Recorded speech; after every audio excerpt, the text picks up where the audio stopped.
السلام علیکم ورحمۃ اللہ وبرکاتہ۔ امید ہے سب بہن ایمان اور صحت کی بہترین حالت میں ہوں گی انشاءاللہ تعالی۔ آج ہم بات کریں گے استخارہ کے بارے میں۔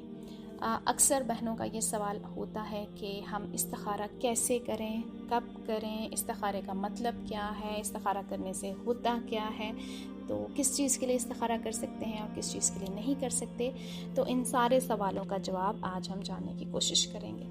سب سے پہلے تو ہمیں پتہ ہونا چاہیے کہ استخارے کے معنی کیا ہیں۔ استخارے کے معنی ہے خیر طلب کرنا۔ دیکھیں استخارہ خیر سے نکلا ہے نا، خیر طلب کرنا، یعنی اپنے معاملے میں ہم اللہ تعالیٰ سے خیر اور بھلائی کی دعا کرتے ہیں۔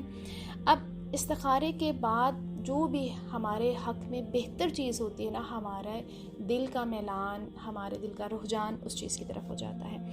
اور اس میں اب آپ کو خواب کا نظر آنا یا نہ نظر آنا یہ بالکل بھی ضروری نہیں ہے۔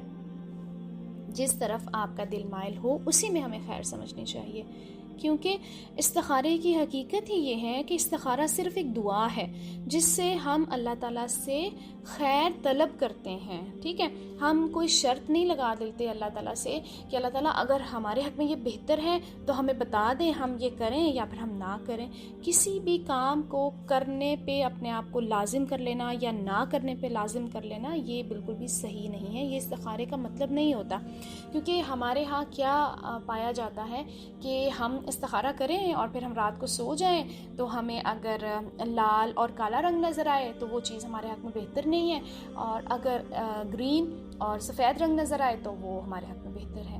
تو دیکھیں ایسا کہیں بھی ہمیں صحیح احادیث سے نہیں ملتا، یہ سب اپنی بنائی ہوئی من گھڑت باتیں ہیں جن کی دین میں کوئی اثر نہیں ہے۔ ٹھیک ہے، اصل چیز یہی ہے کہ جب ہم استخارہ کرتے ہیں تو ہم اللہ تعالیٰ سے صرف دعا مانگتے ہیں۔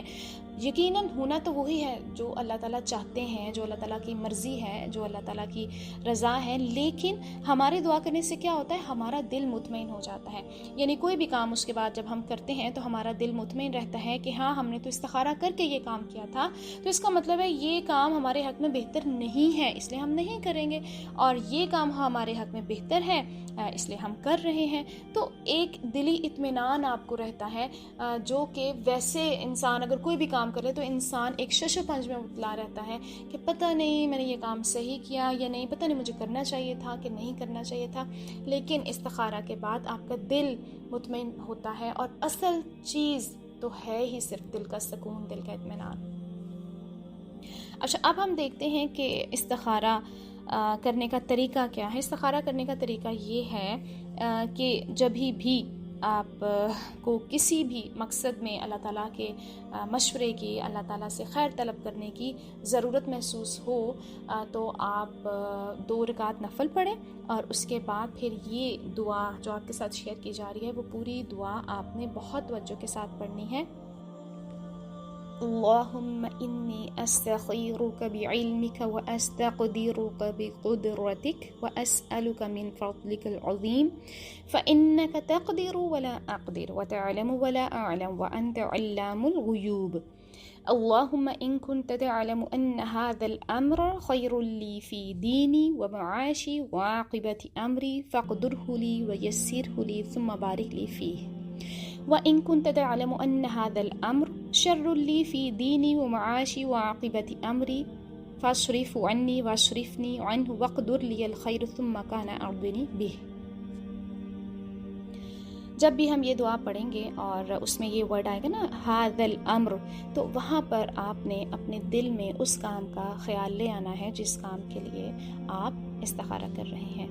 ٹھیک ہے، اور شروعات میں اور آخر میں اگر ہم درود شریف بھی پڑھ لیں تو انشاءاللہ تعالیٰ سنت بھی پوری ہو جائے گی اور ہماری دعا میں مزید تاثیر پیدا ہو جائے گی۔ تو اس لیے نقصان تو بالکل نہیں ہے استخارے کرنے کا۔ کچھ لوگ یہ کہتے ہیں نا کہ استخارہ اگر ہم نے کیا ہے تو ہمیں فوراً اس پر عمل بھی کرنا چاہیے، یعنی جو بھی وہ خواب میں دیکھتے ہیں نا تو وہ کہتے ہیں اگر ہم نے ایسا کر لیا تو ٹھیک ہے، اور اگر ہم نے ایسا نہ کیا تو الٹا ہو جائے گا۔ تو اس طرح لوگ اکثر ڈرتے بھی ہیں استخارہ کرنے سے اور دوسروں کو کہہ رہے ہوتے ہیں کہ استخارہ کریں۔ تو دیکھیں استخارے میں تو ہم اللہ تعالیٰ سے صرف خیر طلب کر رہے ہیں نا، اور وہ ہم خود ہی کریں تو بہتر ہے نا، کسی اور سے تو نہیں کہنا چاہیے۔ اب دیکھیں جیسے آپ اگر پیشنٹ ہیں، آپ ڈاکٹر کے پاس جائیں گے، خود جائیں گے، اس کو اپنا مرض بتائیں گے، پھر ہی وہ آپ کو دوائی دے گا نا۔ اگر آپ کسی دوسرے بندے کو بھیج دیں کہ جاؤ میرا مرض بتا دو اور میرے لیے دوائی لے آؤ، تو یہ تو صحیح طریقہ نہیں ہے نا، اس طرح سے آپ کو صحیح دوائی تو مل ہی نہیں سکتی۔ اس لیے جب بھی آپ نے اللہ سے کوئی چیز مانگنی ہے، کوئی دعا مانگنی ہے، کسی بھی چیز کے لیے استخارہ کرنا ہے، چاہے وہ شادی کے لیے ہو، یعنی اکثر لوگ رشتوں کے لیے استخارہ کرتے ہیں، یا پھر آپ نے کوئی نیا کام شروع کرنا ہو، یا آپ نے کوئی بھی نئی چیز پہننی ہو، لینی ہو، خریدنی ہو، کسی بھی چیز کے لیے، ہر چھوٹے سے چھوٹے کام کے لیے ہم استخارہ اللہ تعالیٰ سے کر سکتے ہیں اور ہمیں کرنا چاہیے، ٹھیک ہے۔ 2 رکعت نفل پڑھنے ہیں اور اس کے بعد آپ نے یہ دعا پڑھ لینی ہے، تو انشاءاللہ تعالیٰ آپ کے دل کو سکون آ جائے گا، قرار آ جائے گا، اور ہوگا وہی یقیناً جو اللہ کی رضا ہے، اور اللہ ہمیں اپنی رضا میں راضی رہنے کی توفیق عطا فرمائے۔ اپنا بہت خیال رکھیے گا، مجھے دعاؤں میں یاد رکھیے گا۔ جزاکم اللہ خیرا کثیرا۔